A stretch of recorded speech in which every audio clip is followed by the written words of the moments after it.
और इससे बीच दिल्ली से बड़ी खबर आ रही है, जहां पर सरकारी नौकरियों में आरक्षण मेरिट के मामले को लेकर सुप्रीम कोर्ट का ऐतिहासिक और दूरगामी फैसला आया है। आरक्षित वर्ग के उम्मीदवार भी सामान्य श्रेणी में नौकरी के हकदार हैं, ये सुप्रीम कोर्ट ने कहा है। ये बड़ी खबर है इस वक्त की, बशर्ते वो मेरिट में जनरल कैटेगरी के कट ऑफ अंक हासिल करें। राजस्थान हाईकोर्ट की एक भर्ती प्रक्रिया से जुड़ा आरक्षण का मामला सुप्रीम कोर्ट ने राजस्थान हाईकोर्ट की याचिका को रद्द कर दिया है।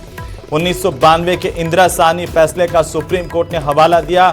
मेरिट का सम्मान होना चाहिए, सुप्रीम कोर्ट ने कहा है। जस्टिस दीपांकर, जस्टिस ऑगस्टीन की पीठ का यह बड़ा फैसला इस वक्त की सबसे बड़ी खबर हम आपको बता दें।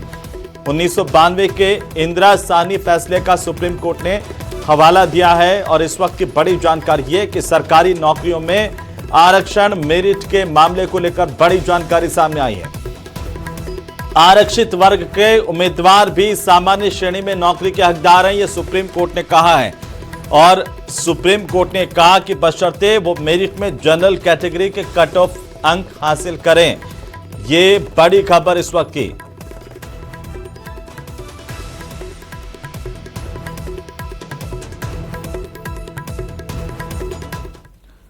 तो वेनेजुएला में भले ही डोनाल्ड ट्रंप ने महज 30 मिनट में तख्ता पलट कर दिया, लेकिन क्या अमेरिका इसी तरह से ईरान में 36 साल के खामनेई के शासन का तख्ता पलट कर सकता है? ये कयास इसलिए भी लगाए जा रहे हैं क्योंकि ईरान में जिस तरह से हिंसक प्रदर्शन हो रहे हैं, उसकी आड़ में ट्रंप ने ऐलान कर दिया कि अब वक्त आ गया है कि ईरान के क्रूर शासकों का अंत जल्द हो जाएगा। रिपोर्ट देखिए।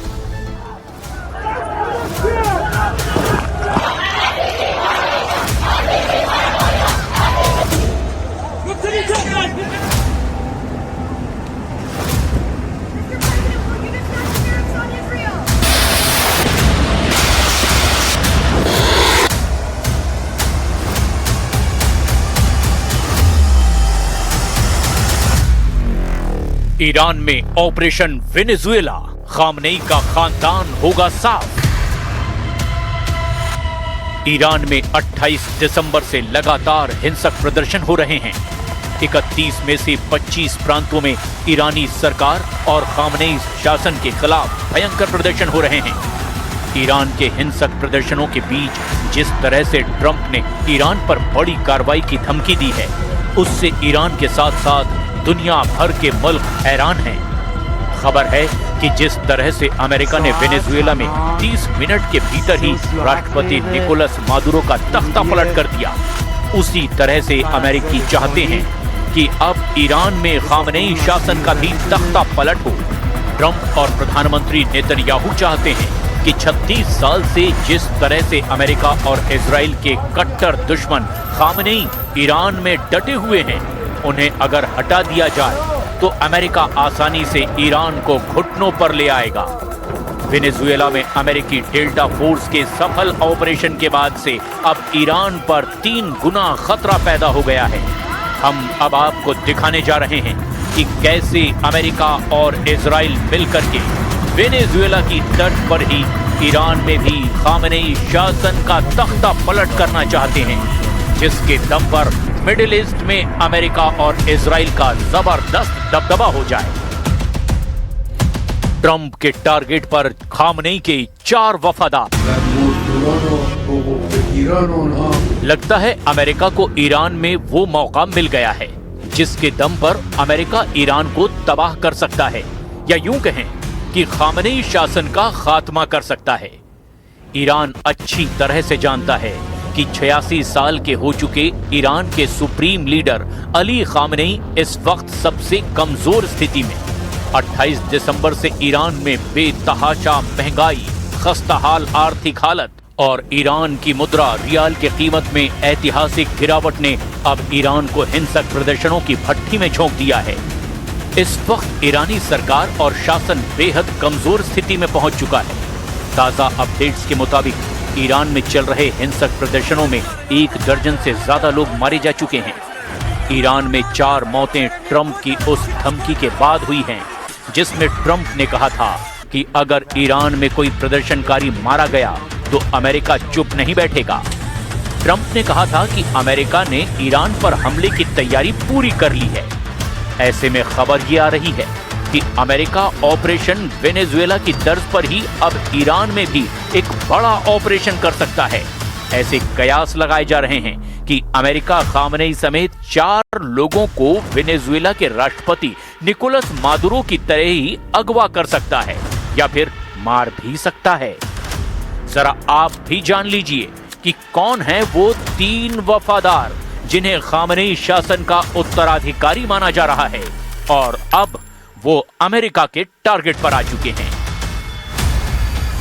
ईरान में ऑपरेशन वेनेजुएला, ट्रंप का टारगेट खामनेई और वफादार।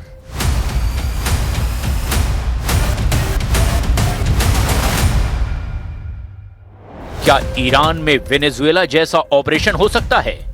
इस सवाल का जवाब पश्चिमी मीडिया में अलग अलग तरह से तलाशा जा रहा है और दावा किया जा रहा है कि ईरान की जबरदस्त सैन्य क्षमता, लड़ाकू तेवर और मिसाइलों का भंडार ट्रंप के सामने सबसे बड़ी चुनौती है। लेकिन इसके बावजूद ट्रंप और उनके सलाहकारों को लगता है कि ईरान में चल रहे मौजूदा हालात और ईरानी सरकार और शासन के खिलाफ हिंसक प्रदर्शन अमेरिका के ऑपरेशन वेनेजुएला को ईरान में आसान बना सकते हैं। अब आप ये भी जान लीजिए कि अमेरिका ईरान में खामनेई समेत 4 लोगों पर राष्ट्रपति मादुरो जैसा ऑपरेशन क्यों करना चाहते हैं और वो खामनेई समेत 4 लोग आखिर हैं कौन? अमेरिका और इजराइल का सबसे पहला और बड़ा टारगेट ईरान के 86 साल के सुप्रीम लीडर अली खामनेई खुद हैं, जिन्हें हर हाल में अमेरिका और इजराइल खत्म करना चाहता है। खामनेई ही ईरान में अमेरिका और इजराइल के मिशन के खिलाफ सबसे बड़ी रुकावट बने हुए हैं। मौजूदा हालात में अमेरिका को लगता यह है कि वेनेजुएला के राष्ट्रपति निकोलस मादुरो की तरह ही खामनेई को रास्ते से हटाया जा सकता है या फिर हिंसक प्रदर्शन की आड़ में खामनेई का तख्ता पलट किया जा सकता है। और अगर अमेरिका ऐसा कर पाता है तो ईरान में 36 साल से चल रहा खामनेई का शासन खत्म हो जाएगा। ईरान में अमेरिका और इजराइल का दूसरा और बड़ा टारगेट खामनेई के दूसरे बेटे और सबसे प्रबल उत्तराधिकारी मुस्तफा खामनेई हैं, जो अली खामनेई की जगह ले सकते हैं। हालांकि उनके पास कोई आधिकारिक सरकारी पद नहीं है, लेकिन वे पर्दे के पीछे से ईरान के सुरक्षा तंत्र यानी IRGC और ईरान के खुफिया विभागों पर मजबूत पकड़ रखते हैं। अगर मुस्तफा खामनेई को ईरान का सुप्रीम लीडर चुना गया तो फिर देश में प्रदर्शन और तेज हो सकते हैं। अमेरिका खामनेई के बेटे मुस्तफा खामनेई को भी रास्ते से हटाना चाहता है।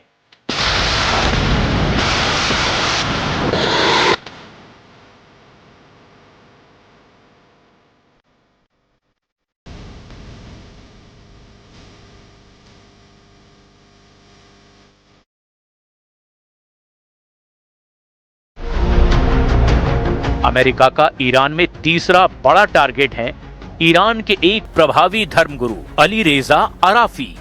अली रेजा अराफी असेंबली ऑफ एक्सपर्ट्स के दूसरे उपाध्यक्ष हैं।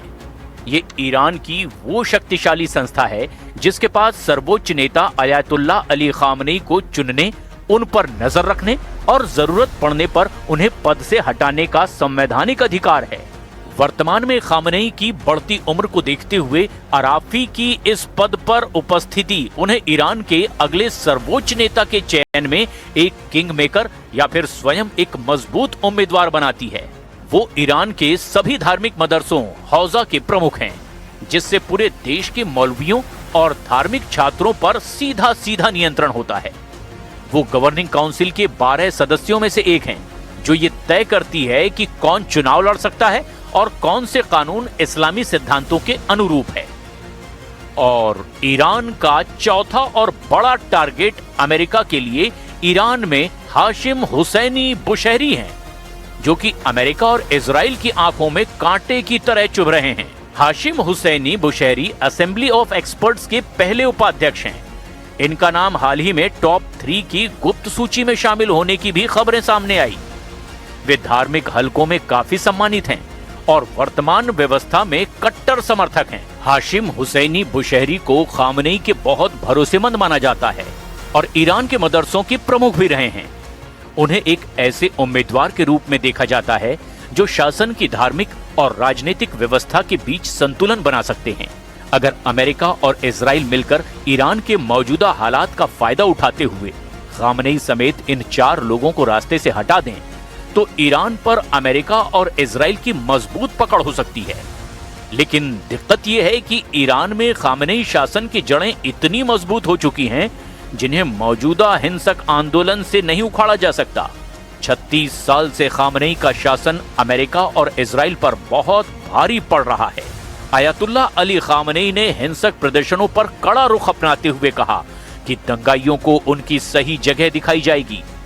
हालांकि उन्होंने स्वीकार किया कि महंगाई को लेकर जनता की मांगें जायज है, लेकिन उन्होंने इसे बाहरी ताकतों की साजिश बताया है।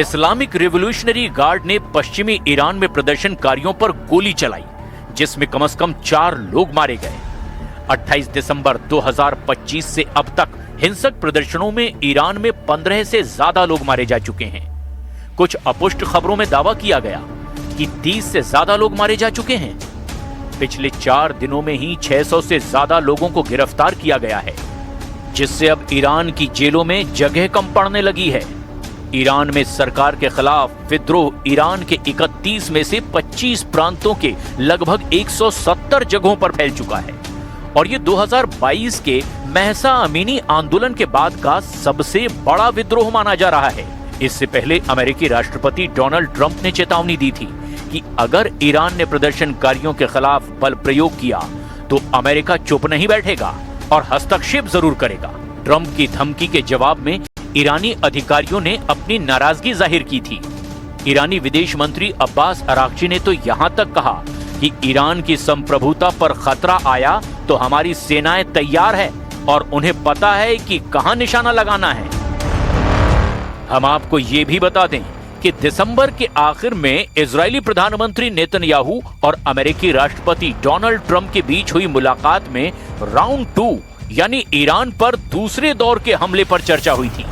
इजराइल का मानना है कि जून 2025 के युद्ध में जो काम अधूरा रह गया था उसे अब पूरा करने का समय है।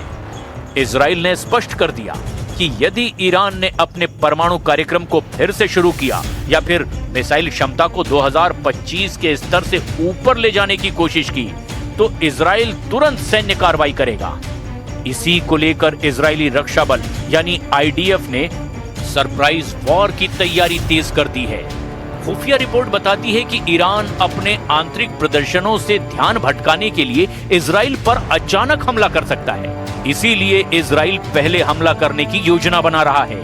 ताजा खुफिया जानकारियों के मुताबिक ईरान ने इजराइल की ओर मार करने के लिए अपनी लगभग 3000 बैलिस्टिक मिसाइलें तैनात कर रखी है। हाल ही में ईरान के द्वारा किए गए मिसाइल परीक्षणों को इजराइल एक हमले के कवर के रूप में देख रहा है। ईरान ने चेतावनी दी है कि यदि उसके परमाणु ठिकानों पर फिर से हमला हुआ तो वो इजराइल के प्रमुख शहरों तेल अवीव और हाइफा को निशाना बनाएगा। ईरान के पास मौजूद फत्ताह जैसी हाइपरसोनिक मिसाइलें इजराइल के लिए सबसे बड़ी चिंता है, क्योंकि इन्हें रोकना आयरन डोम या एरो सिस्टम के लिए भी बेहद गंभीर चुनौती हो चुकी है। इधर ट्रंप ने ईरान के खिलाफ लॉक्ड एंड लोडेड वाली धमकी दी है। राष्ट्रपति ट्रंप ने संकेत दिए हैं कि वो ईरान के मिसाइल और परमाणु ठिकानों पर इजराइल के द्वारा किए जाने वाले किसी भी हमले का पूरी तरह से समर्थन करेंगे। मध्य पूर्व में अमेरिका ने अपने घातक B-2 स्टील्थ बॉम्बर्स की गतिविधि बढ़ा दी है, जो सीधे तौर पर ईरान के भूमिगत परमाणु ठिकानों जैसे फोर्डो को तबाह करने के लिए भी जाने जाते हैं। विशेषज्ञ मानते हैं कि ईरान की सरकार इस समय फंसी हुई है। एक तरफ देश के भीतर भीषण हिंसक प्रदर्शन हो रहे हैं और दूसरी तरफ बाहर इजराइल अमेरिका का दबाव है। ऐसी स्थिति में ध्यान भटकाने के लिए ईरान इजराइल के साथ सीमित मिसाइल युद्ध शुरू कर सकता है। अब देखना यह होगा कि क्या अमेरिका ईरान के खिलाफ वेनेजुएला जैसा ऑपरेशन करने की हिम्मत जुटा पाता है या नहीं। ईरान इस वक्त घायल शेर की तरह दुश्मनों के इंतजार में बैठा है।